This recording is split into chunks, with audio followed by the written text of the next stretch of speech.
Deputy CM Pawan Kalyan యొక్క operation Sindoor గురించి మాట్లాడి దేశం మొత్తం ఒకేసారి శోకసంద్రంలో మునిగిపోయింది అని ఆవేదనను వ్యక్తం చేశారు. మతం పేర్లు అడిగి మరీ అతి కిరాతకంగా అమాయకుల ప్రాణాలను బలిగొన్నారు పాకిస్తాన్ వాళ్ళు అని వ్యాఖ్యానించారు. ముఖ్యంగా ఆంధ్రాకి సంబంధించిన 2 కుటుంబాలు వెళ్లారు. అతి దారుణంగా వారి భార్య పిల్లల ముందే వారిని చంపడం చాలా దారుణంగా ఉందని ఆవేదన వ్యక్తం చేశారు. ఇంత క్రూర మృగాలుగా ప్రవర్తించిన తర్వాత కూడా దేశం ఇంకా ముందుకు రాకపోతే ప్రజలంతా ఏమైపోతారు అంటూ వ్యాఖ్యానించారు. ఇలాంటి సమయంలో 2-9 ఆ ప్రాంతాల్లో దాదాపుగా 15 నుంచి 200 కిలోమీటర్ల లోపలికి వెళ్లి భారతదేశ సైన్యం అక్కడున్న మిలిటరీ ఎస్టాబ్లిష్మెంట్స్ కి దాడి చేయకుండా, అక్కడున్న సివిలియన్ క్యాజువాలిటీస్ లేకుండా కేవలం ఎవరైతే ఉగ్రవాద సంస్థలున్నాయో ముఖ్యంగా ఈ 3 సంస్థల మీద ప్రత్యేకించి దాడులు జరపడం, వాటిని ధ్వంసం చేయడం నిజంగా ఇది భారతదేశంలో ఉన్న ప్రతి ఒక్కరూ హర్షించదగ్గ విషయం అని ట్వీట్ చేశారు పవన్ కళ్యాణ్. ఇక ప్రత్యేకించి మిలిటరీ యుద్ధం చేస్తున్నప్పుడు మనం ఏం చేస్తాం అనుకుంటే మన దేశంలో ఉన్న ప్రతి పౌరులందరూ కూడా వారి వారి పాత్రలు పోషించాలి అని అన్నారు.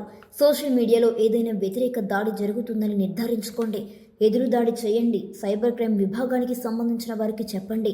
ఇక ఆంధ్రప్రదేశ్ రాష్ట్రం నుంచి ఎవరైనా దేశ వ్యతిరేకులు మరి ఈ యుద్ధానికి వ్యతిరేకంగా వెళ్లే ఎవరైనా సరే ప్రవర్తిస్తే అలాంటి తీవ్రమైన కేసులు గుర్తు చేయాలి అని మండిపడ్డారు. ఇక ప్రత్యేకంగా సెలబ్రిటీస్ కు చెప్తున్నా, అలాగే ఇన్ఫ్లుయెన్సర్స్ కు కూడా ఎవరు కూడా దానిపైన స్పందించొద్దు. దేశ సరిహద్దులను ఎలా కాపాడుకోవాలో ఎప్పటికీ మనందరికీ తెలియదు. కాబట్టి సోషల్ మీడియాలో ఎలాంటి చెత్తవాగుడు వాగకండి. దేశం గురించి ఎలాంటి జాతీయ భద్రతను అర్థం చేసుకోకుండా మాట్లాడొద్దు.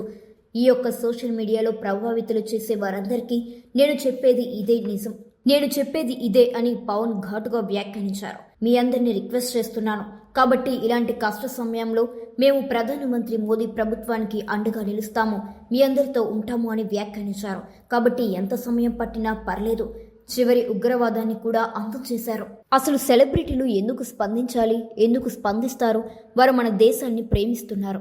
వారేమి మన దేశానికి వ్యతిరేకులు కారు. వారి పని వారు చేసుకుంటున్నారు అని ఒక రిపోర్టర్ పై deputy CM Pawan Kalyan fire అయ్యారు. First of all, we give too much of attention to celebrities. Celebrities, okay, they are doing their job. They love their nation. It is really, we have to appreciate that's it. But don't expect celebrities to run this nation. Celebrities don't run this nation. If anyone who is running this nation, it is proper political leaders who knows the nitty-gritties of the nation and who also length and breadth of the nation, who knows the each and every issue of this nation. They are the ones who are running this nation. So let us not give too much of too much of thought to celebrities. Don't expect anything out of them. They might do some kind of sound, but there's no point in talking about celebrities.